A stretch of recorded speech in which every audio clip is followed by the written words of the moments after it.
Movie fans love to use the term underrated, either to describe a movie they feel deserves more love and attention, or to describe a film they feel was unjustly rated by the MPAA, like Indiana Jones and the Temple of Doom, which was rated PG, but people thought should have gotten an R. It was truly underrated. Hey, I had to start this video off with a bad joke. It's what I do. Anyway, guys, welcome to yet another episode of Round the Clock Frights. My name is Josh, and today we're going to be talking about underrated films in 7 different categories. Now, guys, I apologize. Life has been crazy lately. For those who don't know, I work as a manager at a movie theater, and I had to endure Barbenheimer. Thankfully, I survived, but it was a pretty intense time for me. I've just been really tired, so I haven't been able to make any new videos recently, so I do apologize about that. But you know what, today I'm just gonna have fun and talk about some underappreciated horror movies. Movies I feel deserve way more attention and support. So guys, I have 7 different categories picked out for you. I have them all listed here on my handy dandy notebook. I have a horror comedy, a horror sequel, a slasher, a sci-fi horror film, a family-friendly horror film, oh yeah, I'm doing one of those, a horror remake, and a modern horror film. A film that came out in the past few years that I feel deserves a lot more attention. Anyway guys, let's get right to it. Let's talk about these films.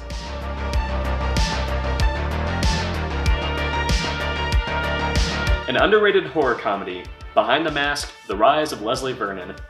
Oh man, this film is such a blast. It was released in 2006, and it's basically a mockumentary. You know, you have these filmmakers going around interviewing these wannabe serial killers, and the main wannabe killer in this movie, I forget the actor's name, but he is just so fun and charismatic. He's not what you would expect a serial killer to be like in the slightest. He's actually kind of goofy, you know, very energetic and fun-loving. He channels the spirit of Jim Carrey, honestly. He's just so enthusiastic, and he wants to become the next great serial killer, which, by the way, guys, apparently Jason Voorhees and Freddy Krueger exist in this universe. Like, you know, not as fictional film characters, but as legitimate, you know, serial killers. And this film makes fun of some, you know, slasher tropes. I mean, it addresses the idea of the final girl. You know, it addresses the idea of the virgin having to be the one to die. It's just a masterful horror comedy, and the twist at the end, it turns out that he's actually, you know, looking for his own final girl. You know, he wants an opponent. He wants his own Laurie Strode or, you know, Nancy from Nightmare on Elm Street. He wants someone who can truly challenge him, you know, as he goes on these killing sprees. And, you know, it has a lot to say about the slasher genre, and, you know, what's cool about this film is that these do feel like legitimate people, and you grow to really like these wannabe serial killers. I mean, you learn about all of them, and they don't come off as dangerous or deadly. They come off as very ambitious individuals. And there's actually some pretty decent kills in this movie as well. I won't spoil them for you, but Behind the Mask is a sorely underappreciated horror comedy. I believe Shout Factory actually released it on Blu-ray. So definitely go check it out if you have the chance. It's just, and just the look of the killer, you know, he wears this mask, you know, with like this frown on his face, and, you know, his turn at the end of the movie, you know, when he goes into full serial killer mode, it's actually kind of creepy and heartbreaking because you've grown to really like this guy.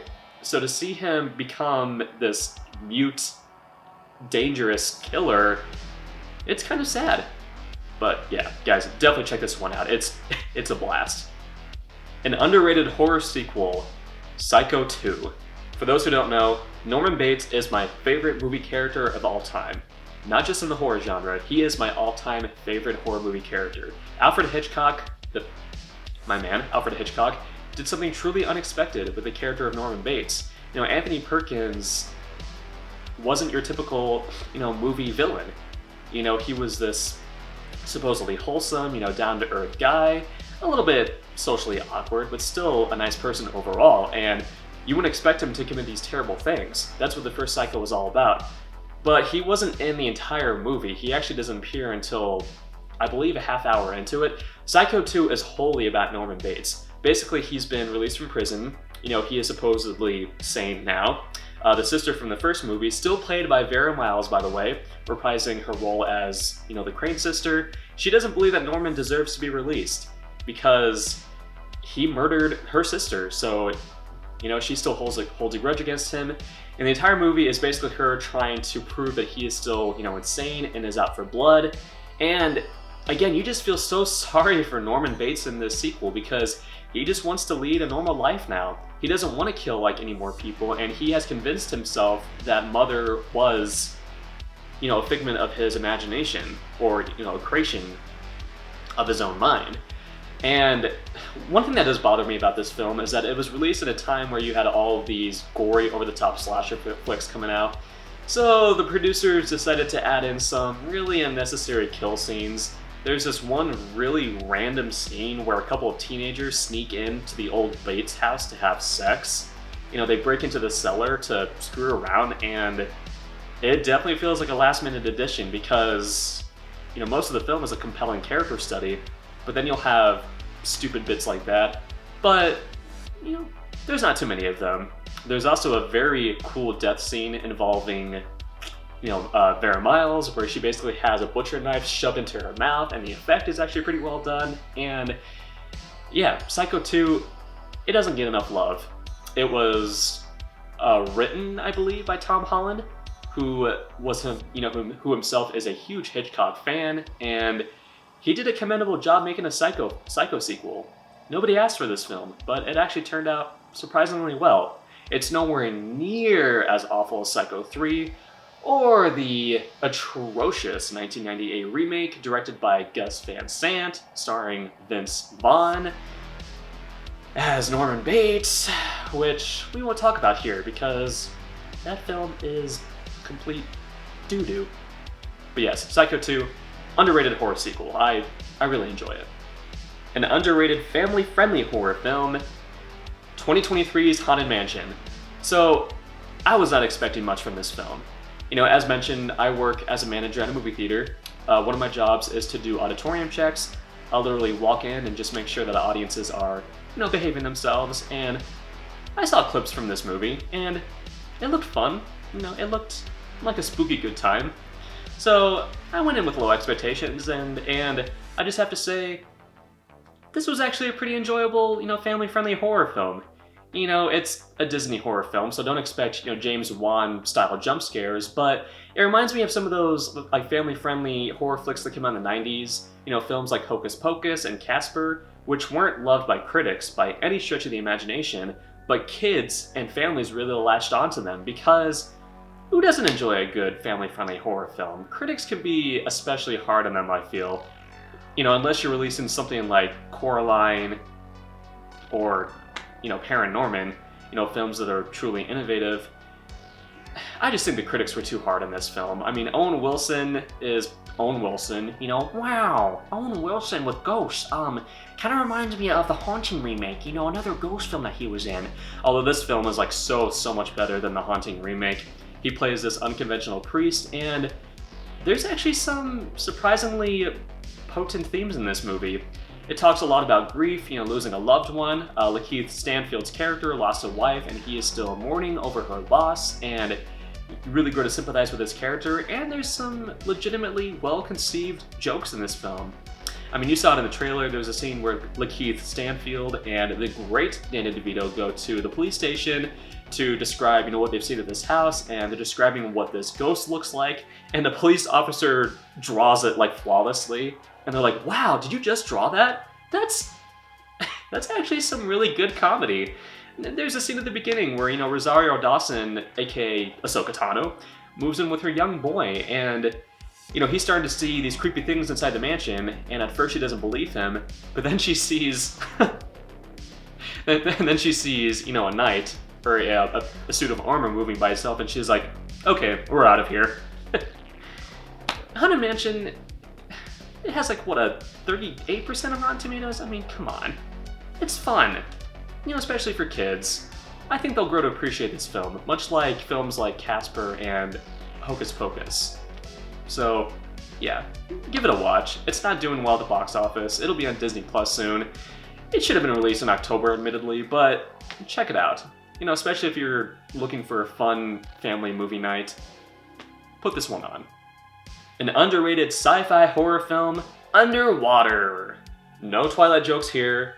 Kristen Stewart and Robert Pattinson have proven themselves to be very fine, capable actors. Those Twilight jokes were moderately funny 10 years ago, but they're old and stale now, guys. Kristen Stewart is an amazing actress, and she is truly, truly compelling in this film, Underwater. Which, you know, I'm not fearful of the ocean overall, but I am afraid of the unknown. And, you know, there are many areas in the ocean that haven't been explored yet, that haven't even been touched by mankind. Who knows what's lurking, you know, in the deep depths of the ocean? And Underwater is also heavily inspired by H.P. Lovecraft. Kristen Stewart plays this woman whose underwater craft essentially, you know, gets invaded by these underwater monsters, and it's a survival flick along the lines of Alien or The Thing.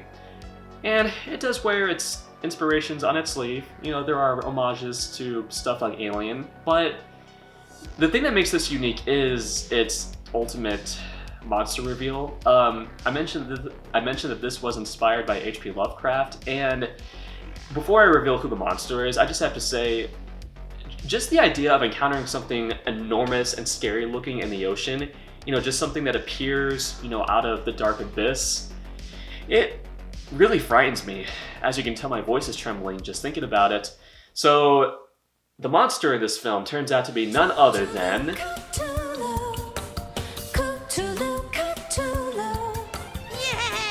the evil, hate-filled Cthulhu from a dimension far away. And make no mistake, it's Cthulhu.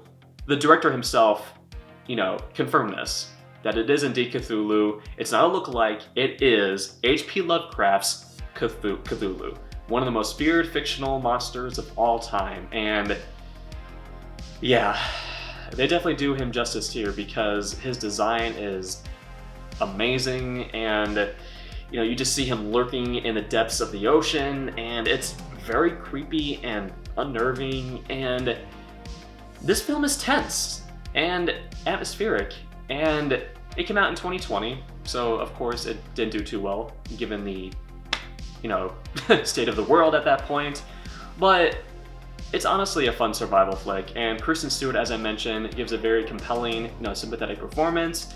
You know, the other actors in this movie, you know, are fine as well.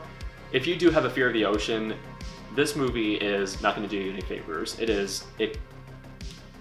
Yeah. Underwater, guys. Definitely one of the more underrated sci-fi horror films I've seen. And, you know, we've had films of this nature.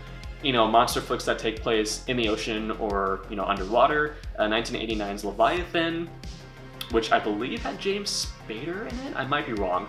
Don't quote me on that. We also had Deep Rising, a fun 90s action flick directed by Steven Sommers. So yeah, the premise of Underwater isn't anything new, but it's still a fun time. Yeah, it'll probably make you wet your pants. And not in a let's have fun kind of way, more of a I need my freaking diaper changed kind of way. An underrated slasher, 1987's Stage Fright, or Aquarius. So I was a theater kid in high school. You know, I loved performing in my school's plays, and I just loved the stage overall. Stage Fright tells a story of this group of stage actors who are rehearsing a play, and they're visited by none other than this bloodthirsty serial killer who has one of the coolest designs in horror movie history, at least one of the coolest masks. They basically wear this giant owl head, and they're just so cool looking. And I love horror films that take place in isolated locations, and Stage Fright takes place inside this theater, and the actors get picked off one by one in exceedingly grisly ways. I mean, if you're a gorehound, you'll definitely enjoy this movie. It has some worthwhile kills. I don't remember the name of the killer in this movie, but what they accomplish in this film, I would argue it puts them on the same level as like Jason Voorhees or hell, even Michael Myers. You know, I just think Stage Fright is such an enjoyable, you know, slasher flick, and it gets confused with another horror film that came out in recent years called Stage Fright, which I don't think was a remake of this, but the reason I wanted to watch this film was because I was actually reading an article about underrated slasher flicks, and you know, this one appeared on that list, and I'm really glad I checked it out. I mean, it moves at a fast pace. It is an Italian movie, so the acting isn't always the greatest. You know, there are multiple scenes where you can tell the actors have been dubbed because that's the way Italians made movies. They would frequently dub their actors for some reason. I mean, that was just the way they like to do things. Dario Argento did that with films like Suspiria and Deep Red. But regardless, Stage Fright, it has a unique setting, it has some fantastic kills, and I think it's very rewatchable. I haven't seen it in a while, but I definitely want to revisit it. An underrated horror remake, 1990's Night of the Living Dead. So as you know, the original was directed by George Romero. The 1990 remake was directed by Tom Savini, a frequent collaborator of George Romero's. You know, he worked on some of the greatest zombie flicks of all time. He's a masterful visual effects artist who worked on films like Dawn of the Dead, Day of the Dead, and even Creepshow, which has arguably the greatest zombie design of all time in the Father's Day segment. But the Night of the Living Dead remake, here's the thing. People talk about the 60s film all the time, you know, how it is just, you know, filled with social commentary, but it was unintentional commentary. It was accidental commentary. You know, whereas that film had accidental commentary, the 90s film does have intentional commentary. There are some scenes that are a bit on the nose. There's one scene where the main character Barbara witnesses a group of rednecks, you know, torturing these zombies, and you know, she's talking about how, you know, the living are just as malicious as the dead. George Romero would become, yeah. Some of his later zombie films weren't too subtle with their commentary. But, you know, 1990's Night of the Living Dead, one thing it does get right is its treatment of the Barbara character. In the original film, she does literally nothing. She pretty much goes into, you know, a shock-induced state of mind. You know, she doesn't do anything throughout the entire film. In this film, she's much more of an active character. She's essentially the hero. You know, she's this badass Ellen Ripley type. You know, she's not just going to stand around and let other people do the fighting for her. She's going to grab a shotgun and blow those zombies' heads off herself. And Patricia Tallman, I can't think of anything else she's been in, but she's a lot of fun to watch. The great Tony Todd is in this film, you know, substituting, you know, the original actor who also did a very fine job. And Bill Moseley shows up in this film at the very beginning. He gets to deliver the classic line, "They're coming to get you, Barbara." So yeah, there's definitely some recognizable faces in this film. The zombie effects are obviously well done. I mean, you have a master like Tom Savini behind the camera, so obviously you're gonna get some good-looking zombies, and the zombies do look good in this movie. I heard that he originally wanted to make the beginning in black and white, and then he wanted to add more color as the film progressed. And interesting idea, but the idea of a remake is that, you know, you should be doing something different. So personally, I like the fact that the entire film is in color. You know, it makes it stand on its own. And, you know, we didn't have too many good horror remakes in the 90s. You know, we had this. I can't think of anything else off the top of my head. I mean, Village of the Damned, starring Christopher Reeve. That film was garbage. Yeah, just utter trash.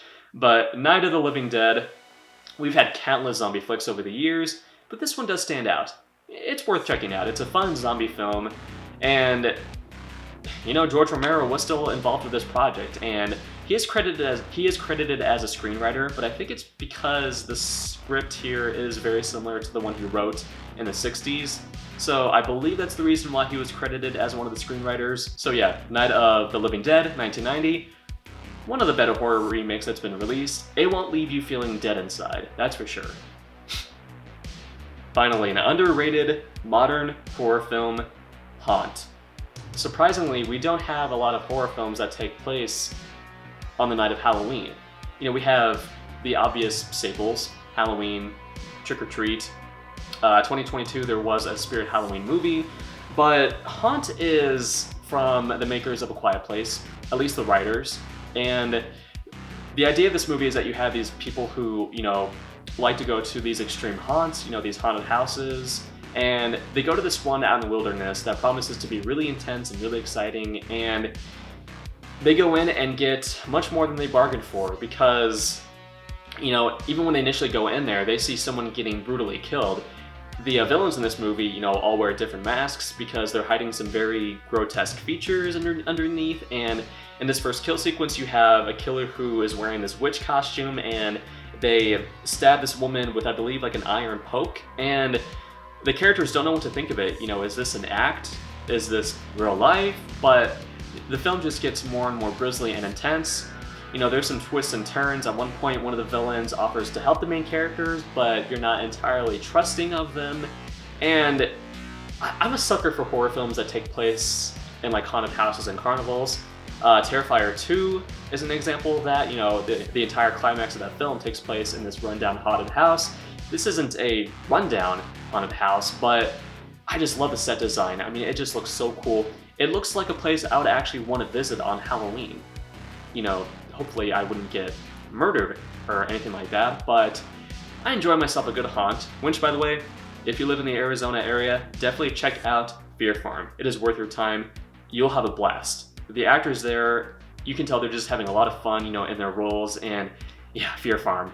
If you're a sucker for haunts like me, definitely give it a visit. It's really, really, really enjoyable. Alright, so you got to hear me talk about 7 underrated horror films. As I said, this was unscripted. This was pretty much just me shooting the shit. I had fun talking about these films with you guys. Are there any underrated horror films that you feel deserve more attention? I mean, there's plenty out there. I mean, I barely scratched the surface. I mean, there's plenty of horror films that deserve way more love from the community. So, shout out your picks down below, guys. I would love to hear them. I would love to come across some films that I haven't even heard of or seen. So please, educate me. And guys, thank you so much for joining me in my discussion of underrated horror movies. I really hope that you had a good time. Halloween is just around the corner. Although, to be honest, September 1st pretty much is the first day of Halloween for me. I mean, let's be real. I mean, Halloween is all year long, but for me, it officially starts September 1st. You know, it's also my birthday month. I just turned 30 this year. I had my dirty 30, and I don't feel any different, but who knows? I have, you know, some new journeys ahead of me, so we'll just see what happens. Anyway, guys, thank you so much for watching this video. If you liked what you saw here, please subscribe to my channel, Round the Clock Frights. We have some more horrific content coming soon. I really just want to get back to work and make more videos for you guys. I have missed it, but like I said, I have just been incredibly busy, and I've just been so tired. But you know what? Halloween is almost here, so I'm definitely getting excited. Halloween makes me feel all giddy inside. So anyway, guys, I hope you enjoy the holiday season. I have some things in the works, some projects I've been trying to get off the ground that I hope to make a reality pretty soon. But anyway, guys, thank you so much again. Take care, and happy hunting. You know, go watch these films. Support the genre. You know, do your thing. Take care, boils and ghouls. Stay spooky.